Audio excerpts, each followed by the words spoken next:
Good afternoon, good morning. Welcome to the session, future session with myself, Giles Cochran. Hey, Carolyn, good to see you. Konstantinos, Lawrence, Adair, Ryan. Welcome back, guys. Are you doing well? Hey, guys. Yeah, good. Enjoying the energy. Looking forward to it. Plenty to go through, plenty to cover. And got a fresh day today. Yesterday was a difficult day trading, but a good reminder, this is why I have a maximum amount that I can lose. So I have a limit and that's it. I can start again, reset and go again. So today, don't need revenge, you just need to get back into rhythm. Tricky, very choppy trading. So it wasn't surprising that it was a difficult day. All right, let's get stuck into the session.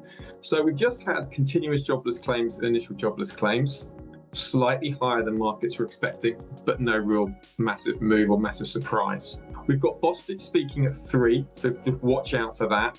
We've had the Bank of England interest rate decision. It was a hawkish surprise.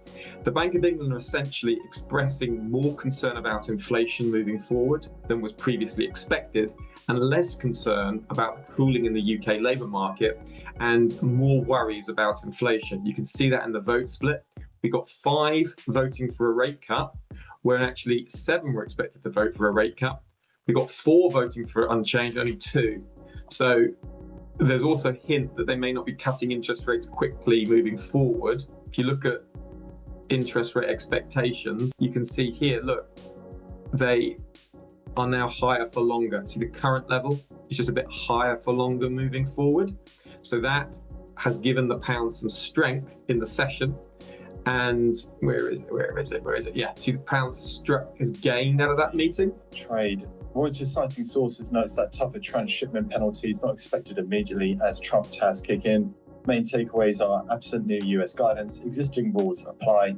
The US has accused some Southeast nations of rerouting Chinese goods, and so these stricter transshipment rules may come later. The ambiguity is a concern for manufacturers relying on Chinese components. So that nice strength in the pound does create a little bit of a divergence between Europe and the UK. So I've initiated a euro pound short. And if you look at this here, the technicals are really quite good.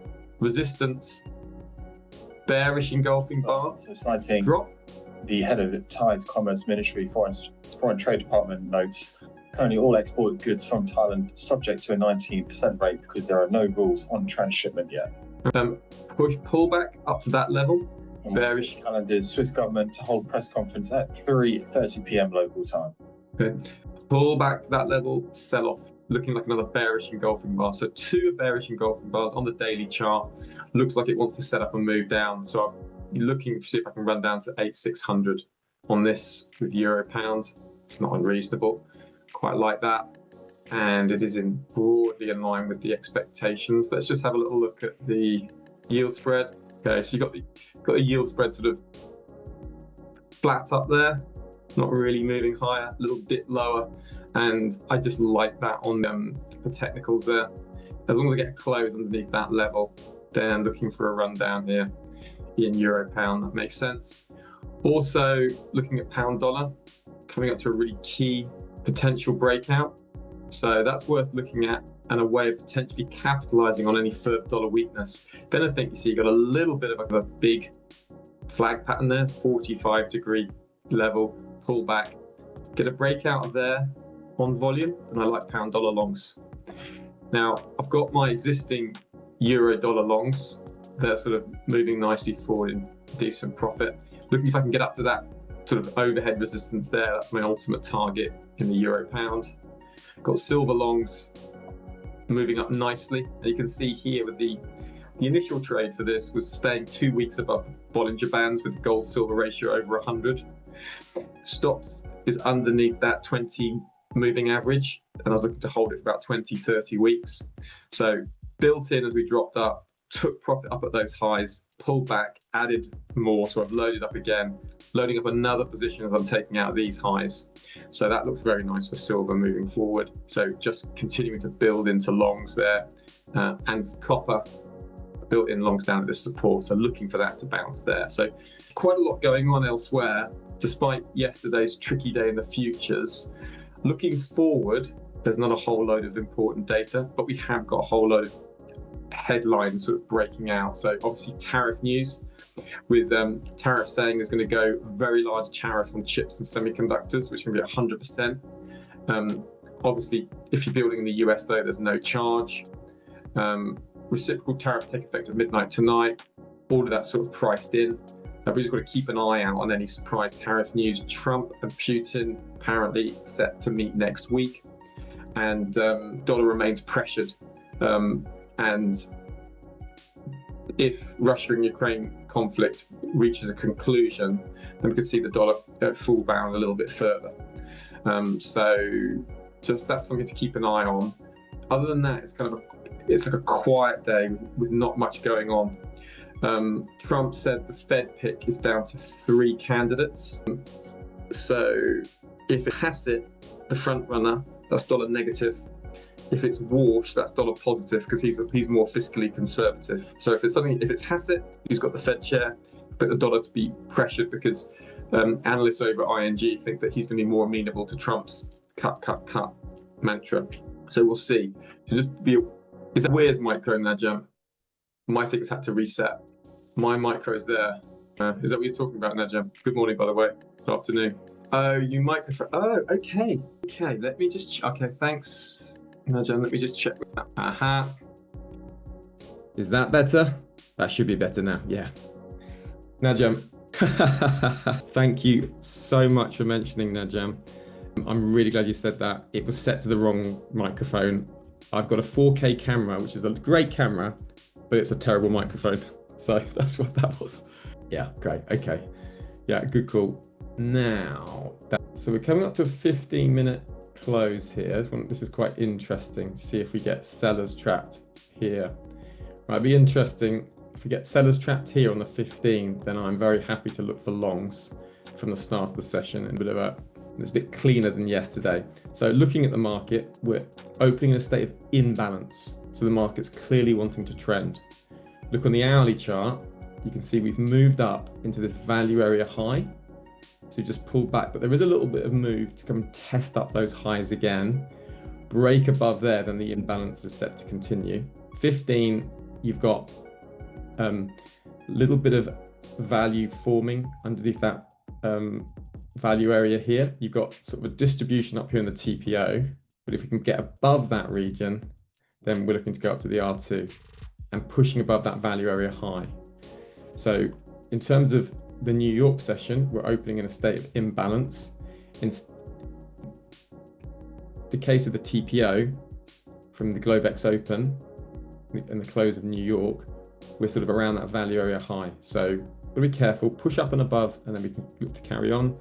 Down below, then you've got that potential drop, and you've got these single prints, maybe down to this 6372 region. So not a bad little area. Now, before we get going, I just want to say I've had a little bit of bad news. Nothing like earth-shatteringly bad or whatever, but I'm just feeling a little bit out of sorts. And the news just came in about 2 hours ago. So I'm feeling a little bit tricky today. It's not to make you feel sorry for me or anything like that, but I just wanted to say I'm not quite feeling myself, and I didn't want that to impact my service at all. So I just thought I'd mention it. If I'm a little bit out of sorts today, that's why. Although I have been cheered up just being with everyone here. So I wanted to let you know that in advance. So let me make sure the squawk's on. Did anyone else's Tradeovate reset for them? Yeah, thank you, Carolyn. It's not a major problem or anything like that. It's just a bit of something that unsettles you a little bit. Okay. And you need to be as calm as you can for these markets, right? The last thing you need is more stress. Right. We're going to, Bostic is at 3 and Bailey speaking at 4. No sellers trap there as well, which I'm kind of pleased about. Just going to check. Don't think there's anything else here jumping out at me as a worry. 2:30 got Swiss government. Okay, that's something. Swiss President Keller visited the US earlier this week, so she's holding a press conference at 2:30. That's something to watch for Euro Swiss franc. So you could see a bit of moves in the Swissy. So watch out for that. Dollar Swiss franc selling could be on if there's some good news for the Swiss. Let me just have a look. Let's look at the Swissy. They're in a pretty big support area. That's on the monthly. Let's drop down to the daily. All right, I think that was on that negative news, wasn't it? For the so this could break higher. on the press conference. And it's actually trying to break out, isn't it, already? US dollar, Swiss franc, so we target up at those highs. So that's something to look out for in case there's some good news. If there's good news, if there's bad news, then the Swiss franc should weaken and the dollar should push up. We'll see. Implied volatility levels 300 and 441 for the S&P. So 441 is not too far away. Just bear that in mind. So it's just up above these highs. The inventory for the session is positive. Let me get the right cumulative delta. 1 hour, 230, visible. Right, there we go. Okay, so delta is actually negative from the, let's just see where this is. Hang on. Oh yeah, that's it. Sorry. Get this right. There we go. Here we go. Sorry. Delta is positive from the Globex Open. Market's in a state of imbalance, trying to push up above these highs. So what I'm looking for is if we get buyers trapping sellers at the open, looking for a run up to those highs to start the session. That's basically what I'm looking for. And price just being capped by that standard deviation for now. So up above, get those sellers trapped, then any pullback looking to go long from the get-go. All right, folks, I think that is it. Yeah. Folks, we'll be back just before the open. Positive inventory, holding above the value area and looking to make a run up to there. We get it. If anyone thinks differently, let me know, but that's the basic outlook for this. Okay. Yeah, it makes sense. The key thing is markets in a state of imbalance and push above this value area high, then we're looking to go imbalanced. Target R2. Look on the 5, what we got. I think I'll just wait for this on the 15, come back for the open and take it from there. Gonna take it nice and steady today. Just gonna trade with clarity, but we are in totally different market conditions than yesterday, which is nice.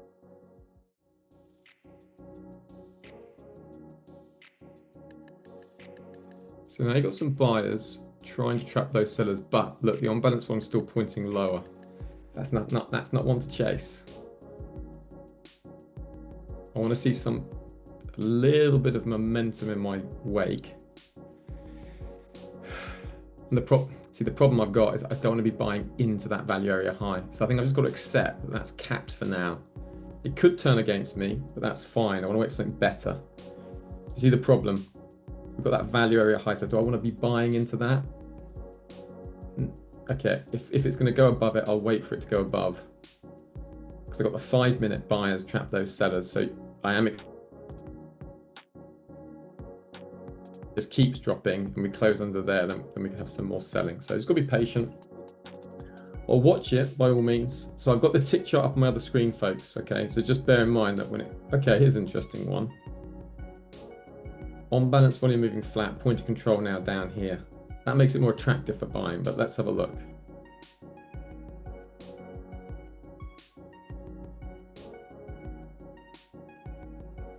Six minutes.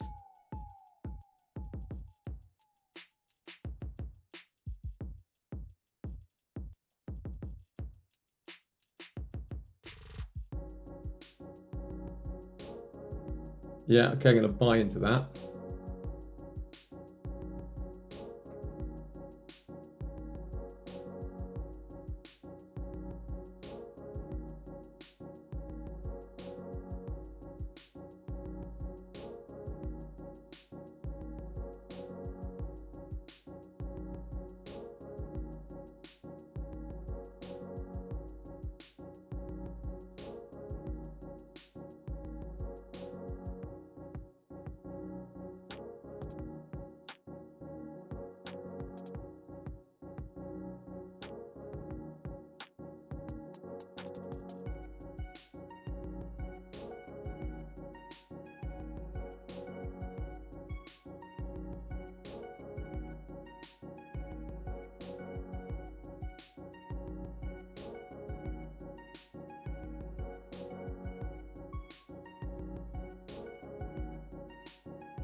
Okay, I'm going to pull that up to break even underneath that swing.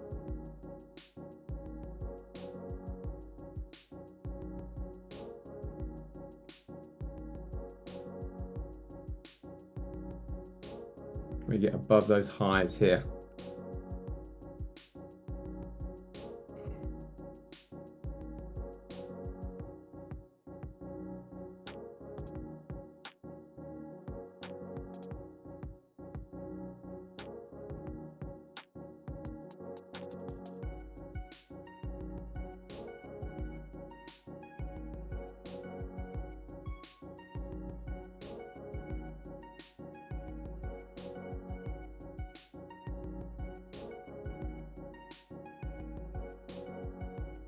Okay, let's have a look on the 15.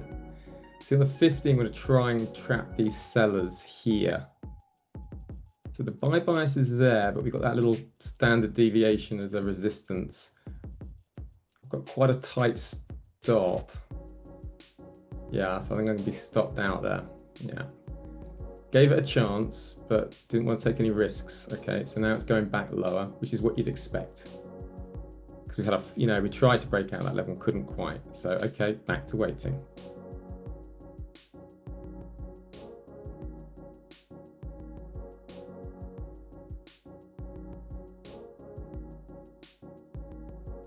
Okay. I'm getting deja vu from yesterday going into those standard deviations, remember? Yeah, Ryan, I was getting deja vu from yesterday, so right, just gonna wait for something cool. I mean, the nice thing about there, read it fine, you know what I mean? Okay, so now the 15's coming up close. Now this makes a little bit of sense because you're going down to there. So the thing really is getting, sort of clearing that level. The 6402 is going to be better, right? You've got the 5. But those buyers trap those sellers. So now, okay, do we get another pullback? Just going to be steady. Maybe we're doing silly. Just wait for something clear.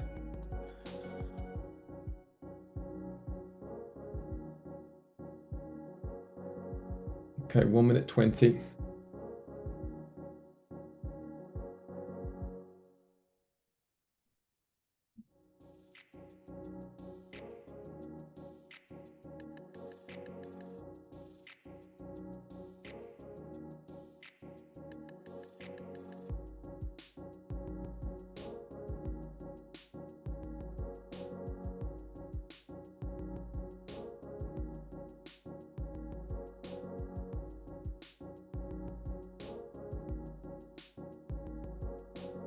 Okay, so 5 minute close is coming up.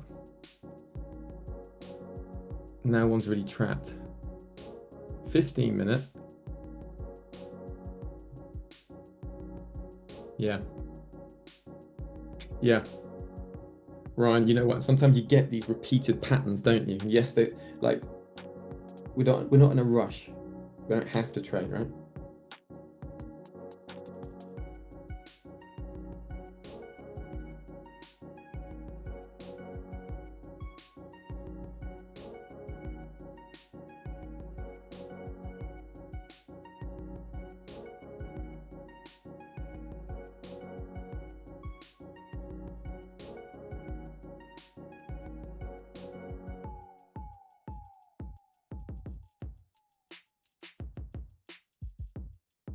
Delta's negative at the moment.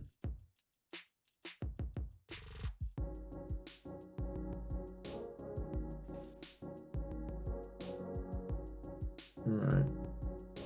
I'm not going to try and guess this, folks. Yesterday, I tried to sort of take a few shorts as we were breaking through the candle, and that hurt me. So I'm going to wait for confirmation today. All right. Yes, it's breaking down to this level, but hold your horses. Let's wait for some confirmation. Could easily find support in this level, and that could be sucking in loads of dodgy shorts. Could be a liquidity trap.